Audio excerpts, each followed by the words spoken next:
In what ways does your media product use, develop, or challenge forms and conventions of real media products? So, when looking at our film genre, we decided to base our film on a psychological thriller, which means that we have thoroughly carried out the research needed in order to discover the different conventions associated with this genre. When looking at the conventions of psychological thrillers, we found out that shadows and low key lighting were used. Mirrors are commonly used to portray the use of reflections. Villains most commonly wear casual or smart outfits. It's usually set in modern and urban settings. The music is very eerie, intense. It creates shock with the audience. Quick camera movements are used. Obtrusive and montage editing is used, which kind of highlights feelings and emotions. Flashbacks, black and white coloring are also used.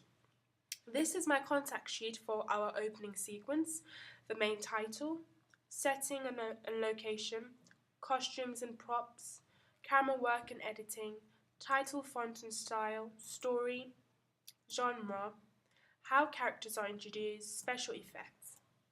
So our title is Distress, and originally we were going to call our 2-minute opening A Silent Cry, but then we realized that distress more it ties in more with our narrative of our psychological thriller.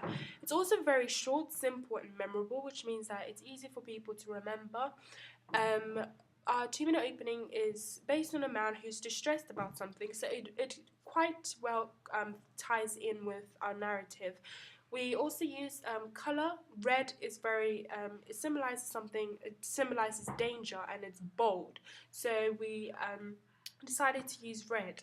Also, we were inspired by the Twilight Saga Breaking Dawn Part 2, in where colour was used and special title fonts were used, other than the ordinary Times New Romans. We also accompanied our title with creepy music, which quite effectively worked quite well. However, other psychological thrillers like Seven, The Machinist, we realized that these psychological thrillers did not make use of color. In the title font had a style, but there was not really much color in it, even though they were psychological thrillers. However, the title itself ties in with their narrative. For example, Seven. And what I like about Seven is that the number seven has been incorporated with the title, which works and is quite efficient. However, these psychological horrors, like thrillers like Paranormal Activity, Insomnia, just like our title, and also the name. When looking at the title of our film, we needed to ensure that the title has a type of link with what the film is about, and it has we had to make sure that it was also clear that that's what the film was about.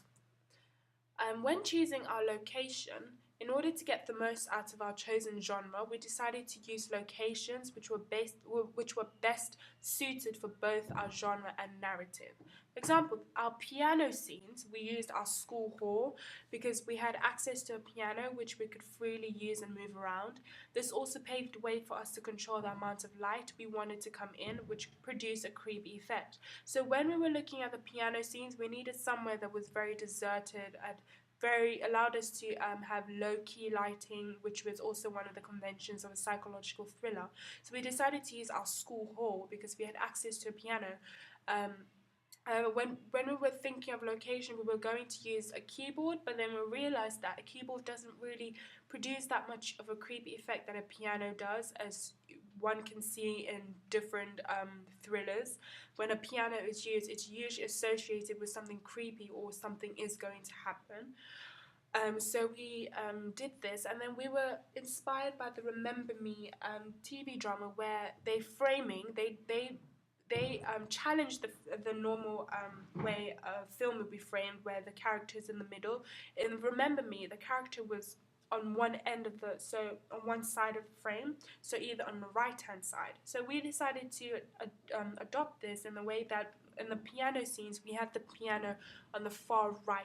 It exaggerates on how the character is lonely and the character is by themselves. Also, it's quite unusual as well. So we decided to use that. And then for the scene to the old man, we filmed it in a modern day home. This used the conventions of real media products as it allows the audience to know that the main character is just a normal person. So just like the convention of real psychological thrillers, we found out that modern day and urban homes are usually used in psychological thrillers, just to show that the protagonist is a normal person. Setting a location, the piano scene, how it uses forms of conventions. The piano symbolizes something quite creepy, especially when something creepy is played. It is also accompanied by low-key lighting.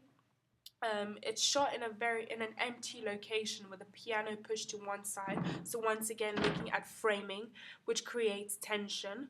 It's an unusual location which makes the audience question why that character is there, especially in our opening where a young girl is the one that's on the piano. It's a bit unusual.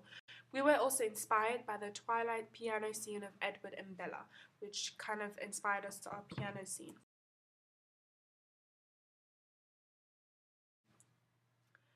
Setting a location, the old man scenes, how it uses challenges, forms, and conventions. So once again, with the real conventions of real media product, modern and urban house, we decided to use that. Simple everyday activities. So the old man is making a cup of tea, which is very simple. It's everyday activity. So we were inspired by the TV drama Remember Me, where the old man is seen in his home and he's just sitting on the chair.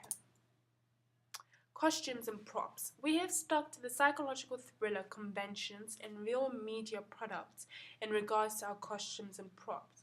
So our elderly actor is seen wearing a very simple and modern outfit, which ideally creates a lot of realism. The costume is not over the top and does not stand out too much, which shows that he's the main character who's living a normal life and he's protagonist. This is because the main character is represented as a normal person who goes about their lives. Although his actions, which can be seen later in our film opening, is a little strange. However, Lauren, who's the character on the piano, is seen wearing something a little less modern. This represents her as the person being remembered of the past, which challenges the conventions of real media products, because the villain, as I said in the conventions, is someone is seen wearing something very casual and simple. However, in our film opening, our villain is seen wearing something not modern and less modern. This challenges the forms and conventions of real media products, as the villains are usually seen in casual, simple clothing. Props. We made use of everyday household items such as kettles, mugs, tea bags. This is once again to create realism as in every other psychological thriller. Camera work and editing. We made use of a lot of establishing shots at the start of our film. So in the opening of our film, we realized that psychological thrillers make use of a lot of establishing shots. And this is mainly just to set the tone of the film and to also create silence in the film. So we made use of an aerial shot, low angle shots, and just a lot of establishing shots to really set the tone, which then leads us to a scene of the old man, which is a complete silence. So this creates tension, it introduces characters more efficiently, and immediately sets the tone for the film. We also made use of other editing techniques. So our film opening, as the conventions of a real psychological thriller, we saw that obtuses and montages are used and flashbacks, so we kind of incorporated this into our media opening in order to use the conventions and to develop the conventions of real media products. So we made use of obtuses and montages, such as the scene where the old man looks into the picture and it creates a montage of Lauren on the piano. Saturation for flashbacks or thoughts. So this is once again in the scene where Lauren and their flashbacks of Lauren on the piano. So we decided to use a saturation to kind of show that she's obviously not of this age and of this day. We also did a time lapse at the beginning of our 2-minute opening, which is a time lapse of the sun going down. And we also used editing to quicken the speed of the time lapse.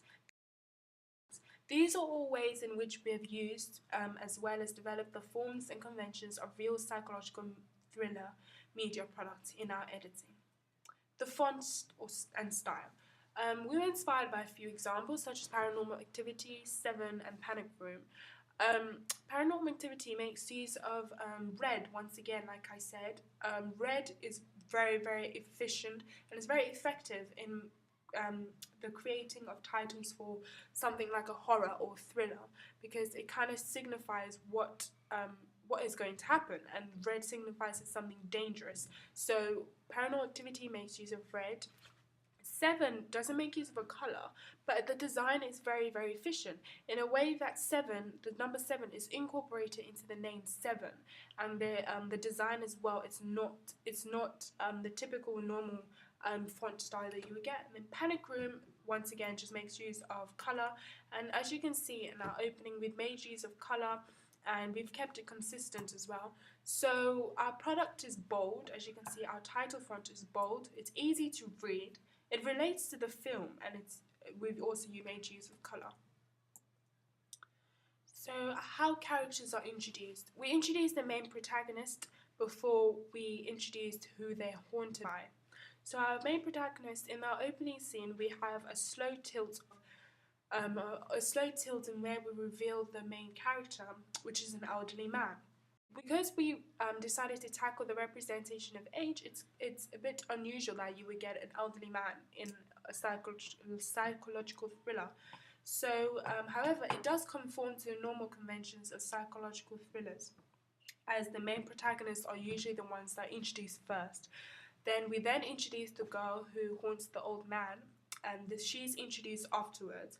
But she's introduced in an unusual way, in the way that she's on a piano where she doesn't move, and there's a time lapse of her on the piano. So that is my question 1 for my evaluation.